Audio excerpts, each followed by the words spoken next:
Dunia memuji jalannya pemilu serentak 17 April 2019 di Indonesia karena menilai pemilu serentak berjalan aman, damai dan demokratis.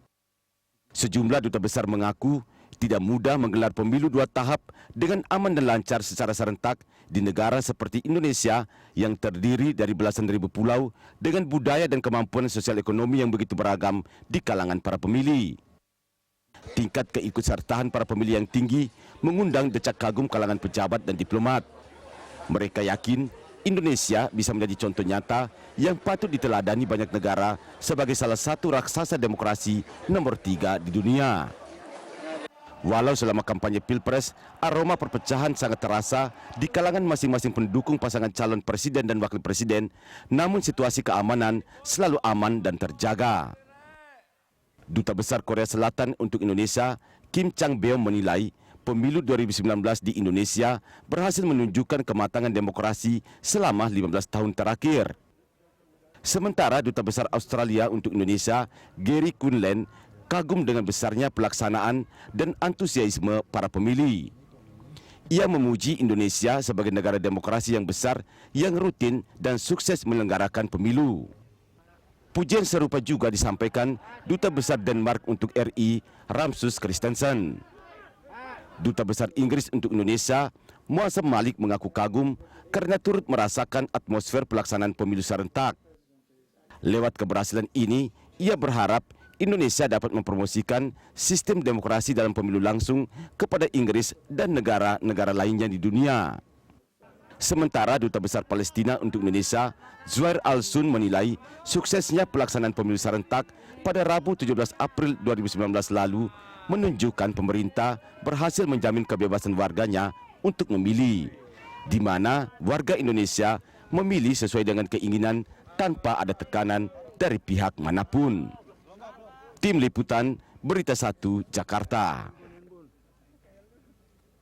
Ya, pemirsa, dunia memuji pemilu Indonesia. Itulah topik dialog kita pagi ini. Dan untuk membahasnya sudah hadir bersama saya di studio ada Komisioner Komisi Pemilihan Umum Wahyu Setiawan. Dan Anda juga bisa berpartisipasi dengan menghubungi kami melalui nomor telepon yang tertera di layar televisi Anda. Saya sapa dulu Pak Wahyu di sini. Selamat pagi Pak Wahyu. Selamat pagi Mbak Ami. Selamat dulu, saya ucapkan selamat tentunya kemarin tanggal 17 alhamdulillah berjalan lancar. Terima kasih Mbak. Aman, damai semua. Ini pasti karena kerja keras KPU dan juga semua pihak yang terlibat saat itu. Tetapi tidak hanya kami tentunya yang memuji, tetapi juga ini kalau kita lihat kemarin dari pernyataan Pak Joko Widodo, dia menyatakan bahwa dirinya sempat ditelepon oleh sejumlah pemimpin negara lain dan menyatakan selamat karena pemilu Indonesia ini sudah berjalan lancar. Seperti itu tanggapan dari KPU sendiri. Iya, pertama kami merasa bersyukur bahwa KPU telah melayani rakyat menggunakan hak pilih. Kita melayani 190 jutaan pemilih di seluruh wilayah Indonesia yang tersebar di lebih 800.000 TPS. Secara umum berlangsung dengan lancar dan damai, tetapi tentu saja ada beberapa TPS yang terkendala secara teknis. Kita mencatat ada sekitar 2.000-an TPS yang terkendala secara teknis, tetapi 2.000 TPS itu tentu bagian yang sangat kecil apabila dibandingkan dengan keseluruhan TPS yang ada mencapai 810.000 TPS. Kita juga berterima kasih dengan berbagai pihak, masyarakat luas, khususnya pemilih, TNI Polri, yang memberikan rasa aman kepada masyarakat untuk datang ke bilik-bilik suara. Oke, nah kalau KPU sendiri, kalau Pak Wahyu sendiri lah melihat mungkin kalau boleh memberikan skor terhadap pelaksanaan pemilu kemarin 1 sampai 10. Ya, KPU tentu tidak bisa menilai diri sendiri, biarkan masyarakat menilai kinerja kami, tetapi kita punya komitmen untuk melayani pemilih menggunakan hak pilihnya. Secara umum partisipasi politik juga meningkat. Ya. Ini di luar dugaan di luar kami, dari target ya. Karena target KPU adalah angka partisipasi politik 77,5%. Tetapi dari berbagai lembaga survei memberikan informasi angka partisipasi politik itu bahkan mencapai kisaran 80%. Ya. Ini berita bagus bagi demokrasi Indonesia. Dan apakah tingginya antusiasme dari warga yang ingin menggunakan hak pilihnya ketika tanggal 17 kemarin ini juga menjadi tantangan sendiri ketika pelaksanaan pemilu? Iya, kita menjadi kaget juga Mbak Ami mungkin di media juga banyak diungkap ada berita tentang kekurangan surat suara. Itu kan tidak pernah terjadi dalam pemilu sebelumnya. Jadi ibarat dagangan, ini laris manis gitu loh. Sampai dengan kita punya kendala-kendala teknis karena antusiasme masyarakat untuk menggunakan hak pilihnya begitu tinggi. Ini berita bagus, Pak. Oke. Nah, satu lagi sebenarnya kalau kita lihat juga adalah terkait dengan sistem pemilu kita, ini adalah dari dunia luar juga melihat Indonesia ini kan punya sistem pemilu yang paling kompleks. Bisa dikatakan seperti itu, serentak, pilpres, kemudian juga legislatif, dan ini katanya 3 sebenarnya digabungkan kan, karena bahkan DPD pun juga ada di situ. Ini apa ya sebenarnya yang ingin ditunjukkan oleh KPU ataupun juga Indonesia mungkin pada dunia? Beberapa delegasi dari negara-negara sahabat datang untuk memantau pemilu di Indonesia. Sebagian besar umumnya mengungkapkan kekaguman terhadap sistem pemilu di Indonesia dengan tingkat kerumitan yang mereka sendiri heran gitu. Sekarang bisa dibayangkan 190 juta pemilih dilayani lebih dari 800 ribu TPS dalam waktu 1 hari. India, salah satu negara demokrasi terbesar di dunia, itu pemilihnya sangat besar, tetapi pemilunya tidak dalam 1 hari. Kita dalam 1 hari. Itulah mereka mengekspresikan keheranan luar biasa. Kenapa itu bisa terjadi? Apalagi 800 ribu TPS itu tersebar di 17 ribu pulau. Yang lokasinya pun juga ini terpencar ya. Betul. Ini mereka tidak habis pikir kenapa Indonesia bisa melakukan. Terus jawaban KPU apa Pak Wahyu? Pertama bahwa sistem pemilu yang serentak sebenarnya bukan hal yang sama sekali baru. Karena di pemilu 2014 pemilih juga menggunakan hak pilihnya 4 surat suara. Untuk pemilu 2019 5 surat suara. Sehingga sebenarnya pemilih kita itu tidak asing atau sudah berpengalaman menggunakan hak pilihnya lebih dari 1 surat suara. 2014 4 surat suara, sekarang ini 5 surat suara. Sehingga sebenarnya masyarakat pemilih sudah berpengalaman dalam menggunakan hak pilihnya lebih dari 1 surat suara. Jadi kalau kemarin itu mungkin ada ditemui ataupun juga diberitakan antrian-antrian di sejumlah TPS, ini lebih karena bukan dari simulasi kan juga ini sebenarnya tidak membutuhkan waktu lama. Betul. Ya. Kalau saya pengalaman sendiri kemarin ketika proses mencoblosnya itu juga sebenarnya tidak lama seperti itu. Tetapi antrian itu memang karena tingkat partisipasi yang begitu tinggi dari masyarakat. Nah, orang kan pemilu 2014 itu angka partisipasi kisaran 70% gitu kan, sehingga jarang kita melihat proses antrian yang begitu panjang di TPS.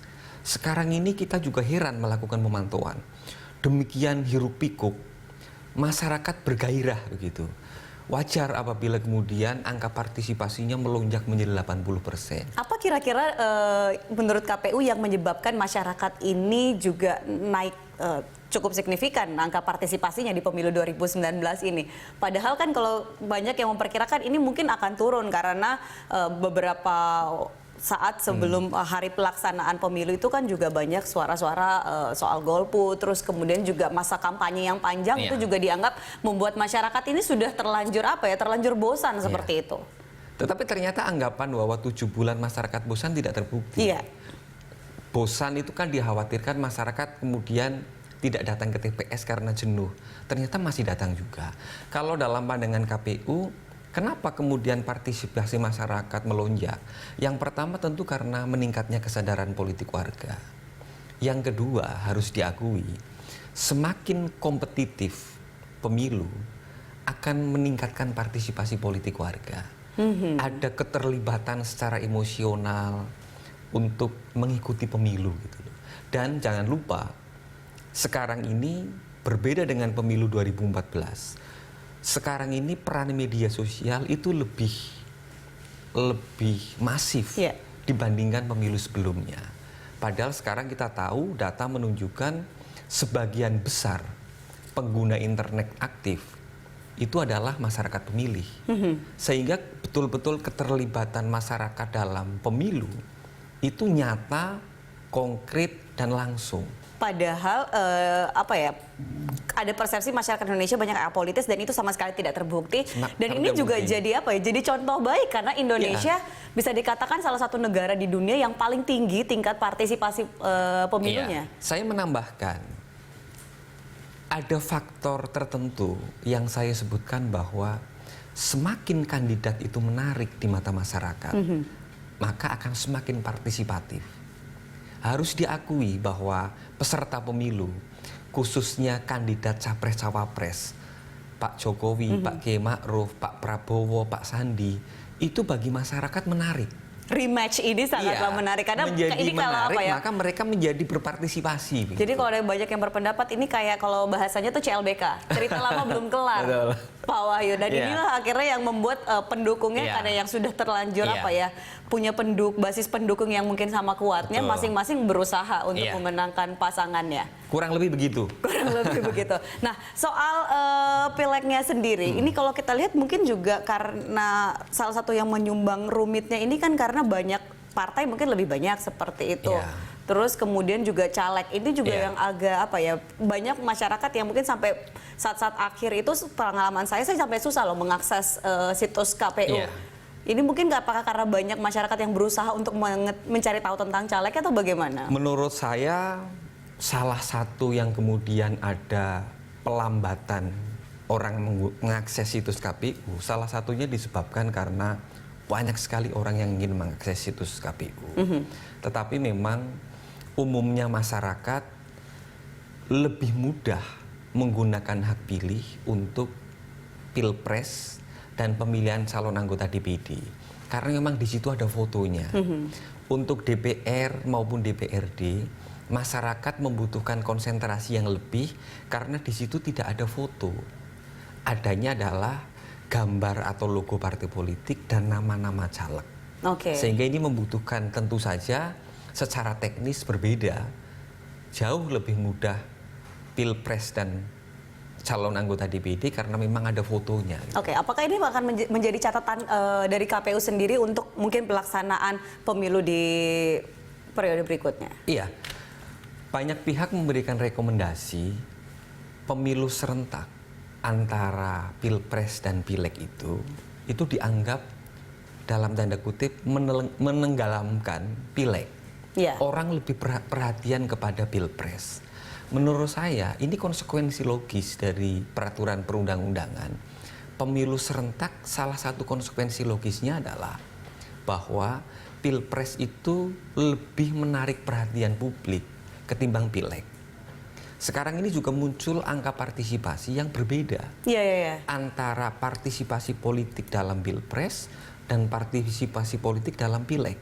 Dan bedanya itu lumayan besar. Lumayan besar. Ini perlu mendapat perhatian dan kajian kita bersama untuk menjadikan rekomendasi kebijakan undang-undang pemilu mendatang. Kita nanti masih akan bahas mengenai hal ini di segmen berikutnya. Pemirsa, kami akan kembali usai jeda.